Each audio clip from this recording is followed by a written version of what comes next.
cajalad maqal ah oo laga soo duubay wasiirka arrimaha dibadda Iran Javad Zarif ayaa soo baxday taasoo laga maqli karo isagoo dhaleeceynaya ilaalada kacaanka Iran wuxuuna sheegay in iyaga ay sii adkeynayaan dadaalada diblomaasiyadeed ee xukuumadda Tehran. Mr. Zarif wuxuu si gaar ah farta ugu fiiqay General Qasim Soleimani oo ahaa taliyihii militariga ee awoodda badnaa ee lagu dilay weerarkii Mareykanku ku qaaday magaalada Baghdad sanad iyo bar ka hor. Wasiir Zarif wuxuu sheegay in General Qasim Soleimani uu Iran geliyay dagaalka Suuriya si ay u caawiso Ruushka. Zarif ayaa sidoo kale la maqlayay isagoo si isdaba joog ah u dhaleeceynaya dhigiisa Ruushka Sergey Lavrov isagoo ku eedeeyay in xukuumadda Moscow ay markasta isku dayayso inay joojiso heshiiskii nukliyeerka ee sanadkii 2015 ee lala galay reer galbeedka. Wasaaradda arrimaha dibadda ee Iran ayaa sheegtay in codka cajalada la jarjaray. Wareysiga ayaa la sheegay in la duubay bishii Maars waxaana loogu talagalay in la sii daayo marka maamulka Xasan Rouhani uu xafiiska ka tago dabayaaqada sanadkan.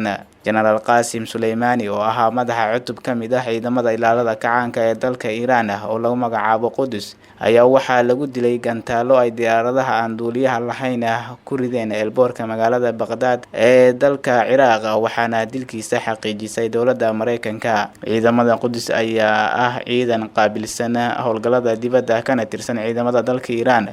62 jirkan hogaaminayay ciidamada Qudus ayaa waxaa loo arkay inuu ahaa qofka labaad ee ugu awoodda badan dalkaasi Iran marka laga soo tago hogaamiyaha maxkamadda ugu sareysa dalkaasi Ayatollah Khomeini. Gudaha dalka Iran waxa uu ka ahaa geesi qaran balse Mareykanka ayaa General Soleimani iyo caasimadiisa Qudus waxay u yaqaaneen argagixiso. Qasim Soleimani waxa uu dhashay sanadkii 1957 wuxuuna hadda madax ka ahaa ciidamada Qudus. Qasim wuxuu caan ka ahaa gudaha dalalka Iran, Ciraaq, Lubnaan, Suuriya iyo Yemen oo ah dalal ay ku nool yihiin dadka haysta madhabka Shiicada waxaana aad u xurmeyn jiray hogaamiyayaasha dalka Iran iyo dadka Shiicada. ciidanka uu madaxda ka ahaa ee Qudus waxay ahaayeen ciidamo qaabilsan howlgallada dibadda gaar ahaan dalalka Suuriya, Ciraaq iyo Yemen waxayna si toos ah uga amar qaataan hogaamiyaha Iran. ciidamada Qudus waxay howlgallo ka sameeyaan meelo ka baxsan xuduudda dalka Iran waxay taageero buuxda u muujiyeen madaxweynaha Suuriya Bashar al-Assad xilligii ay xoogagga mucaaradka Suuriya qabsadeen qaybo badan oo ka mid ah dalkaasi.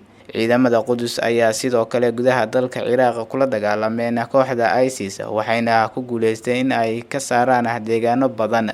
wuxuu astaan muuqato u ahaa saameynta sii kordhaysa Iran gaar ahaan bariga dhexe oo ay ku loolamayaan xulafada Sacuudiga iyo Iran. Qasim Soleimani waxa uu ciidamada Qudus madax ka noqday sanadkii 1988 balse xilligaasi ma uusan ahayn nin aad loo garanayay waxaana uu gacan weyn ka geystay xoojinta xiriirka Iran ay la leedahay ururka Xisbullah, dowladda Suuriya iyo maleeshiyaadka Shiicada ee dalka Ciraaq. sanadihii dambe Qasim Soleimani wuxuu aad ugu dhowaa hogaamiyaha ruuxiga ee dalka Iran Ayatollah Ali Khomeini. intii uu madaxda ka ahaa ciidamada Qudus waxay awood u yeesheen in ay balaariyaan awoodooda dhanka militariga, sirdoonka, dhaqaalaha iyo siyaasadda. Soleimani waxa uu ka dhashay qoys sabool ah oo ka soo jeeda bariga dalka Iran waxaana uu shaqo bilaabay isagoo 13 sano jir ah si uu caawiyo qoyskooda. xilliyada fasaxa waxaa la sheegay in uu sameyn jiray jimicsi jirdhis ah waxaana uu sidoo kale aad u dhageysan jiray khudbadaha hogaamiyaha ruuxiga ee dalka Iran. wargeyska The Foreign Policy ayaa ku soo waramay in isagoo dhalinyaro ah uu ku biiray militariga dalka Iran sanadkii 1979 waxaana la sheegay inuu ka soo qayb qaatay dagaalkii dhex maray dalalka Iran iyo Ciraaq xilligaas oo dalka Iran loogu aqoonsaday nin geesi ah.